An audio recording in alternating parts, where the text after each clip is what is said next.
Audio Jungle.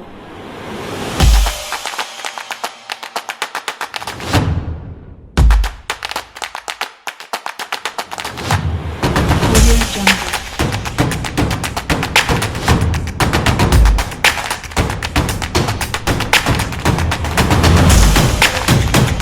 Audio Jungle.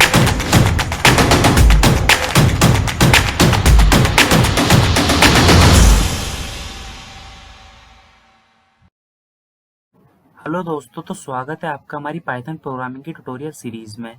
पिछली video में हमने क्या क्या देखा था, मैं एक बार समराइज करता हूँ। पिछली वीडियो में सबसे पहला हमारा टॉपिक था कि फंक्शन के टाइप क्या क्या हैं। तो एक यूजर डिफाइन था, एक बिल्ट इन फंक्शन था, वो देख लिया था। फिर हमने फंक्शंस की कुछ एडवांटेज देखी थी कि फंक्शन की क्या क्या एडवांटेज हो सकती हैं, और उसके बाद मैंने फंक्शन का एक छोटा सा सिंटैक्स बताया था आपको, फिर एक फंक्शन बना के दिखाया था। तो जब फंक्शन मैंने आपको सिंटैक्स बनाने के बाद एक रन करके दिखाया था कोड, उसके बाद मैंने आपको बताया था या तो आप आर्ग्यूमेंट दे सकते हैं या आप आर्ग्यूमेंट और पैरामीटर दिए बिना काम कर सकते हैं। जैसे कि विदाउट आर्ग्यूमेंट और विदाउट पैरामीटर हम काम कर रहे थे। तो सबसे पहले मैं एक बार जल्दी से आईडी में आता हूँ अपनी। अगर मैंने बनाया था कि इसका without argument and without parameter, ठीक है।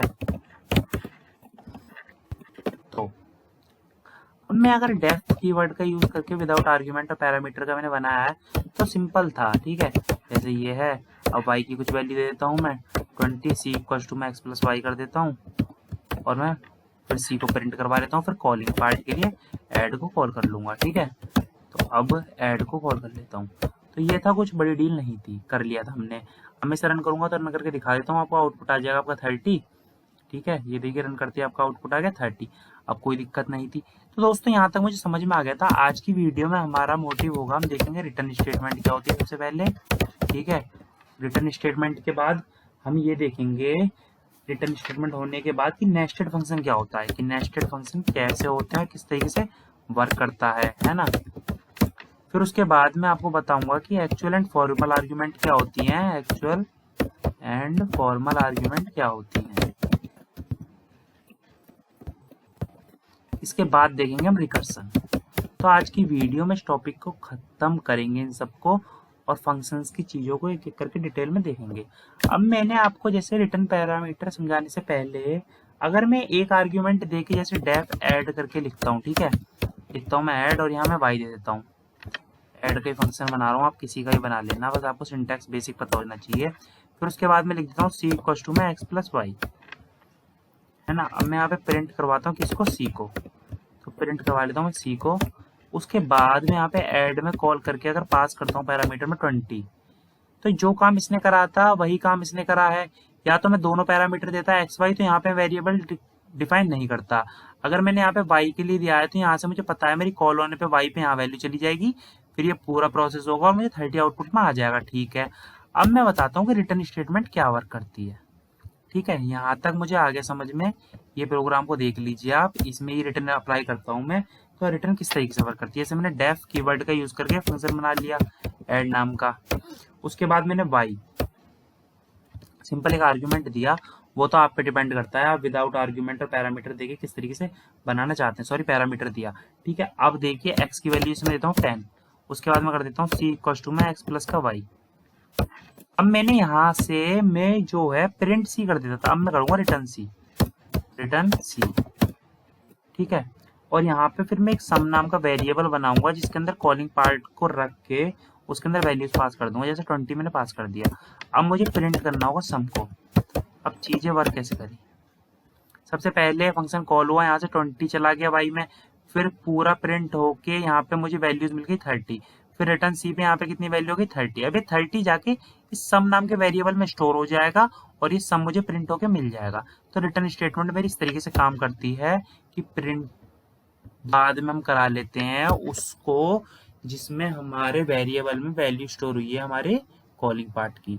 अब मैं इसे रन करके दिखाता हूँ, देखिए 30 आ गया प्रिंट करके। तो रिटर्न स्टेटमेंट का वर्क आपको समझ में आ चुका होगा। अब मैं रिटर्न स्टेटमेंट का वर्क समझाने के लिए और आपको थोड़ा कॉम्प्लेक्स प्रोग्राम दे देता हूँ। वैसे तो कॉम्प्लेक्स बिल्कुल भी नहीं है वो, जो बिगिनर हैं उन्हें अगर लग सकता है तो ठीक है। कॉम्प्लेक्स कॉम्प्लेक्स कॉम्प्लेक्स तो नहीं है वो बिल्कुल भी। मैं एक फंक्शन बनाता हूँ जो करेगा क्या, मैथ के जो हमारे मैथ में प्रॉब्लम सॉल्व करने के लिए एडिशन भी करेगा, डिवीजन भी करेगा, मल्टीप्लिकेशन भी करेगा और सब्ट्रैक्शन भी करेगा। तो मैं फंक्शन का नाम रखता हूँ डेफ, ऐड, सब, मल्ट और डिवाइड। वो आप कुछ भी रख सकते हैं, मैं तो ऐसे ही नाम रखता हूँ हमेशा ताकि मेरे को चीजें समझ में आए। अब मैं यहाँ वाई पैरामीटर पास कर देता हूँ, ठीक है। वाई पास करने के बाद अब मैं एक्स की वैल्यू देता हूँ यहाँ पे 10, ठीक है। कुछ भी दे दीजिए आप जो चाहें एक्स की वैल्यू, वो आप पे डिपेंड करता है। C equals to X plus Y. मैं डी की बताता हूँ, इन्हें बताता हूँ डी का मतलब होता है क्या, वाई माइनस एक्स, ठीक है। अब मैं इन्हें रिटर्न करने को बोलता हूँ, उससे पहले मैं एक और वेरिएबल बनाता हूँ ई, उसमें मैं बोलता हूँ सी, ई में कर दो एक्स मल्टीप्लाई वाई। उसी तरीके से एक और बनाता हूँ एफ, जिसमें बताता हूँ इन्हें डिवाइड के लिए एक्स डिवाइड कर दो वाई। अब मैं यहाँ से है ना रिटर्न करवा देता हूँ चारों को, फिर इन्हें प्रिंट करवा दूंगा। तो रिटर्न करवाता हूँ किस किस को, मैं सी को रिटर्न करवाता हूँ, कॉमा डी को, फिर ई को, फिर एफ को।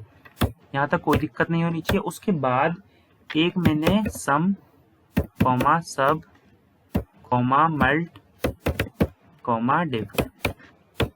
अब यहाँ पे मैंने ऐड जो शुरू में क्या बनाया था, ये डेफिनेशन पार्ट में जो फंक्शन का नेम लिखा था उसे लिखूंगा, ठीक है, कॉलिंग पार्ट के लिए। फिर इसके बाद यहाँ पे मैं वाई पैरामीटर की वैल्यू पास कर दूंगा, कितनी देना चाहता हूँ। तो मैं देना चाहता हूँ जस्ट 20। इतना होने के बाद में एक एक करके चीज़ों को प्रिंट करवा लेता हूँ। प्रिंट सम, प्रिंट सब्ट्रैक्शन, ठीक है, प्रिंट मल्टीप्लिकेशन और उसके बाद प्रिंट डिवीजन। आई होप आपको चीज़ें समझ में आ रही होंगी, इतना कुछ कॉम्प्लिकेटेड नहीं था, एक ही फंक्शन बना लिया जिसमें सारी चीज़ें बार बार यूज़ हो रही हैं। तो पहले इसे कमेंट आउट कर देता हूँ ताकि उतना ही कोड मुझे स्क्रीन पे दिखे जितना मैं आपको दिखाना चाहता हूँ। अब ये हो गया, यहाँ पे कोई दिक्कत है आपको तो बताइए। अब यहाँ पे सम नाम पे मैंने देखा कि कलर चेंज आ रहा है। क्यों कलर चेंज आ रहा है? क्योंकि सम पाइथन प्रोग्रामिंग में एक well defined, already well defined keyword है। तो सम को मैं ऐसे कर लेता हूँ, सम 1 कर देता हूँ यहाँ पे, ठीक है, सम 1 कर देता हूँ। अब मैं इसे रन करता हूँ तो देखिए चारों चीजें परफॉर्म होके आ गई। अब मैंने बार बार कॉल करके वैल्यू बदल बदल के रन कर सकता हूँ, वो मैंने पिछली वीडियो में बता दिया था, तो उससे कोई प्रॉब्लम नहीं होनी चाहिए। अब हम देखते हैं नेस्टेड फंक्शन क्या होता है, यानी कि फंक्शन के अंदर अगर फंक्शन हो तो चीजें कैसे वर्क करेंगी। जैसे मैं एक फंक्शन बनाता हूँ डेफ नाम का, ठीक है, फिर एक फंक्शन बनाता हूँ मैं डेफ शो नाम का, ठीक है। प्रिंट के अंदर लिखता हूं मैं यहाँ पे I am show function, I am show function, ठीक है, शो फंक्शन। फिर क्या करता हूं मैं, प्रिंट लगा के डिस्प वाले के लिखता हूँ I am disp function, disp function. अब मैं दोनों के फंक्शन को कॉल करना है मुझे, ठीक है, दो फंक्शन बनाए, 2 बार कॉल करूंगा। तो शो का कॉल करने के लिए कर लिया है मैंने हिसाब। अब इसी तरीके से कॉल करना है किसको, तो डिस्प को, तो डिस्प को कॉल करने के लिए करते हैं, ठीक है। अब दोस्तों अगर मैं आप लोगों से पूछूं कि क्या आउटपुट आएगा, तो मुझे पता है जिस लोगों ने पहले प्रोग्रामिंग पढ़ रखी होगी वो तो शायद करेक्ट प्रिडिक्ट कर देगा, पर जिसने नहीं पढ़ रखी होगी वो तो मुझसे बोलेगा पहले लिखा आएगा आई एम शो फंक्शन, फिर आएगा आई एम डिस्प फंक्शन। पर मैं इसे रन करके आपको दिखाता हूँ क्या मेरा आउटपुट आ रहा है। तो आई एम डिस्प फंक्शन पहले आ रहा है, आई एम शो फंक्शन बाद में आ रहा है। ये हुआ कैसे? सबसे पहला मेरा कंट्रोल जाएगा डिस्प पे, जहाँ कॉल होके जाएगा, फिर कॉल होके जाएगा शो के पास। तो शो पे जब कॉल होके जाएगा तो ये क्या बोलेगा, भाई मैं भी तो कॉल करूंगा, तो मैं भी कॉल करूंगा, तो मैं शो के पास जाऊंगा। जब ये शो के पास कॉल करने जाएगा तो जब तक ये कॉल करने जाएगा तो इस वाले को प्रिंट नहीं करेंगे, इसलिए पहले हमारा ये वाला प्रिंट हो जाएगा क्योंकि ये भी कॉल होगा। फिर ये कॉल होके आएगा वापस, तब ये इसको प्रिंट करेगा। तो इसलिए मेरा पहला प्रिंट हो जाएगा आई एम डिस्प फंक्शन, फिर प्रिंट होगा मेरा आई एम शो फंक्शन। अब जल्दी से देखते हैं एक्चुअल और फॉर्मल आर्ग्यूमेंट हमारी क्या होती हैं और किस तरीके से वर्क करती हैं।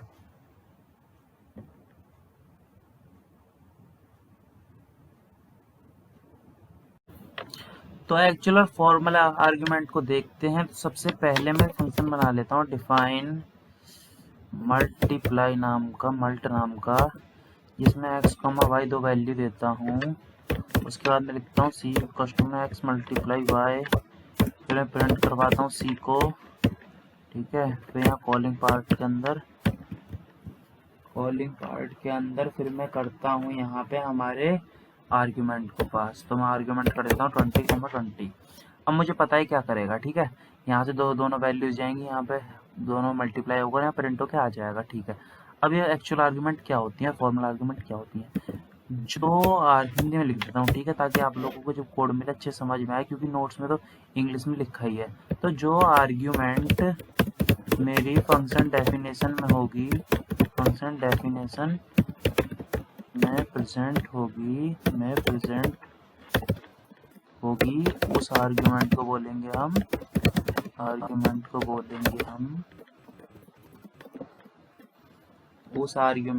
बोलेंगे मेरी फॉर्मल आर्ग्यूमेंट, ठीक है। तो फॉर्मल आर्ग्यूमेंट क्या होती है, आपको समझ में आ गए, फॉर्मल आर्ग्यूमेंट। अब और जो आर्ग्यूमेंट मेरी फंक्शन कॉल पे प्रेजेंट होगी, जो आर्ग्यूमेंट मेरी फंक्शन कॉल पर प्रेजेंट होगी, उसको बोलेंगे actual argument.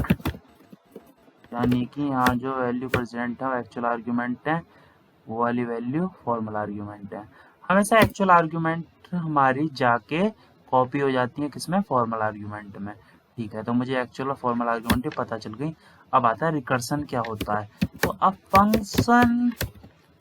Function called by itself, क्या, a function called by itself is called recursion. यानी कि एक फंक्शन अपने आप को कॉल करता है इसमें, ठीक है, again and again for finding a desire output. अब इसका एग्जांपल, तो इसके लिए मैं डेफ माई फंक नाम से डेफिनेशन पार्ट लिख लिया मैंने। अब मैं क्या करता हूँ, प्रिंट स्टेटमेंट लगा के लिखता हूँ मैं, hello Nitin Singh how are you, ठीक है। या मैं लिख देता हूँ hello how are you all, ठीक है, कुछ भी लिख सकते हैं, हाउ आर यू ऑल जो आप चाहें। अब मैं यहाँ माई फंक करके फंक्शन के अंदर ही मैंने कॉल कर लिया, और एक बार मैंने यहाँ भी कॉल कर लिया। तो अब ये बन गया मेरा रिकर्सिव फंक्शन। ये जाएगा, यहाँ पे आएगा, फिर वापस कॉल होगा, फिर वापस कॉल होगा, फिर वापस कॉल होगा, और ये अगेन एंड अगेन प्रिंट करता जाएगा चीज़ों को। अब ये अगेन एंड अगेन कब तक प्रिंट करेगा, तो पाइथन में रिकर्सन की लिमिट 1000 है आई थिंक, ठीक है। तो यहाँ पे देखते हैं, प्रिंट करता हूँ मैं देखता हूँ ये हेलो हाउ आर यू कितनी बार जाएगा, मतलब बार बार अपने आप को कॉल करेगा और बार बार प्रिंट करेगा, जैसा कि इसकी डेफिनेशन सजेस्ट कर रही है। अब function called by itself again and again, ठीक है। तो अब इसे रन करके दिखाता हूँ मैं, देखता हूँ कि मेरा देखिए, और ये चेंज चल पड़ी है, जा रहा, और इनने बता दिया, यहाँ पे मुझसे बोल दिया previous line repeated 993 more times, और प्रिंट ये कर दिया, और इसने मुझे बता दिया कि मैक्सिमम रिकर्सन हो चुका है, लिमिट, ठीक है। तो अब मुझे समझ में आ गया रिकर्सन भी क्या होता है। रिकर्सन के प्रोग्राम देख लेंगे, जब हम प्रैक्टिस प्रोग्राम बनाएंगे तो यहाँ पे भी सब कॉन्सेप्ट देख रहे हैं, पर एक्सरसाइजेज में हम सारी चीज़ें कवर कर लेंगे। तो आई होप आपको ये वीडियो पसंद आई होगी। Thank you very much.